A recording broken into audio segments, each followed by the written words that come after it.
Wilujeng enjing Pak Daya. Wilujeng enjing. Iya. Wilujeng enjing. Wilujeng. Lah nek bakon kan ngambene nyenek dadi wilujeng enjing. Ngati-ati aja ngetang-ngetang lho arep kok tak tutupi saya ngetang kok aja melu kesuk lho, Mbak. Kula niku sinunen nggih Pak. Ini sorok jero masalahnya. Sikil kula pun kewer-kewer. Lho ta, sikil kok kewer-kewer. Lah semantir. Oh semantir, iya. Saya enggak pernah nek kesuk itu kotak. Kan surone kan apa nak jadi. Kok kan juga ngene. Kok dibekok ngene. Mana kaya wayang golek. Apa wayang golek terus malah diayai ya. Ya wayang golek. Mangmile ndak manipun jenengan kantang napa sinom. Napa liyane pun kok sementing suasanane halus. Wis sepo-sepo sih. Nggih, tak sekarang ta. Jenengan ulah tambang mawon. Nah, cocok ya kantang. Oke, lerek mengilen ra suwo. Dasare sing jenenge ular iki ane metu iki penak kok ndak tenan.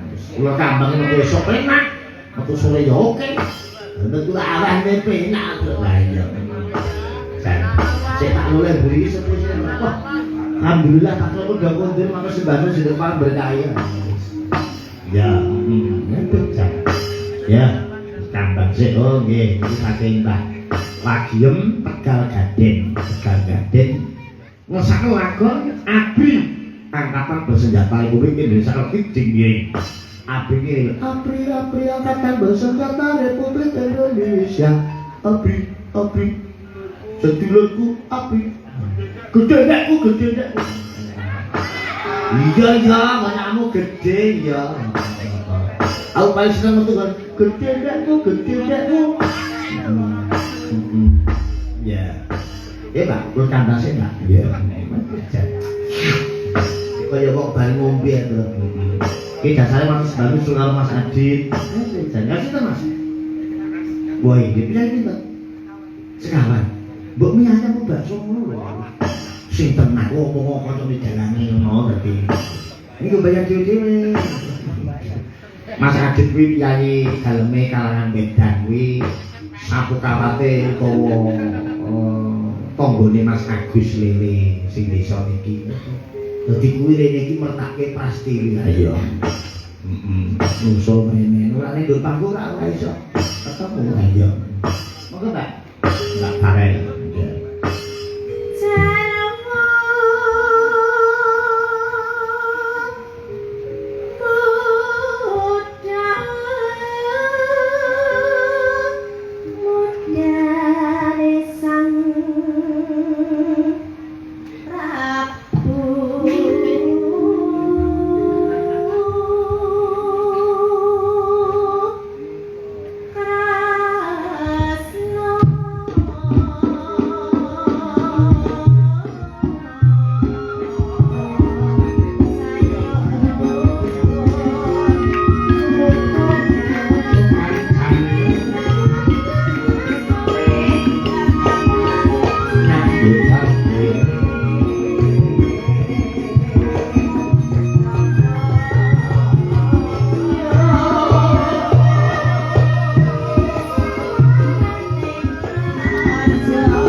kira-kira kesesat engko tak ombene nyapasin Mas.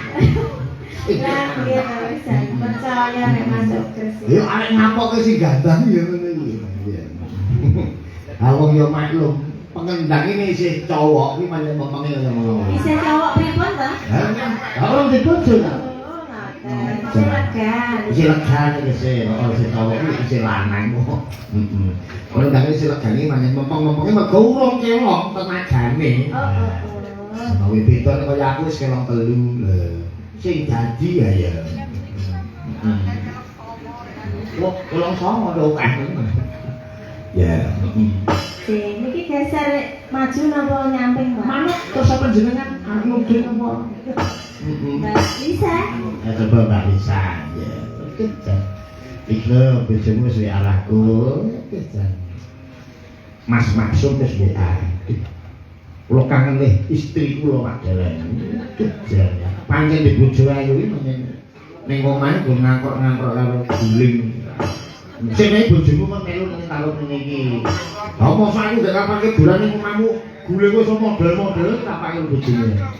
Niku le, iki nambah logo niku le kan. Apa rusak to? Dadi ogoke rusak, ditambal nggo kapuk guling.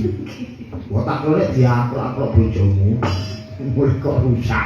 Kan enten saperangan sing ical. Oh, Kan terus dengan mau le. terus diganti guling. Oh, ayo sayane anu nek ketemu tak guling. Iyalah.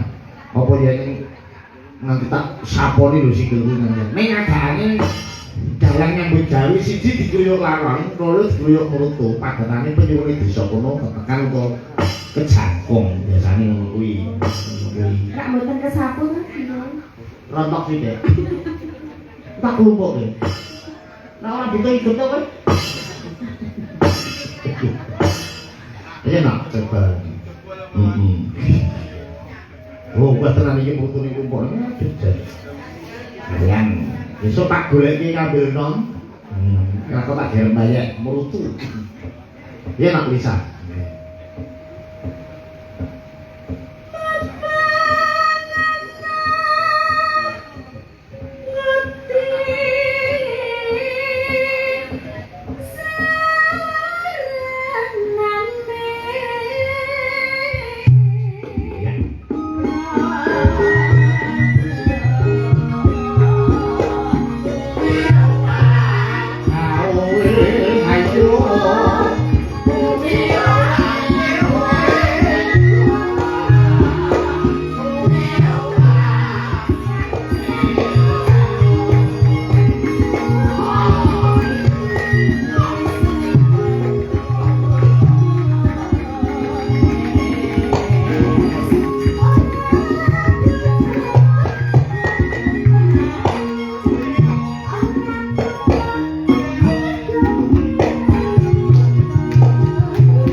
Yang di kepala kalau dilihat itu jangan kepingin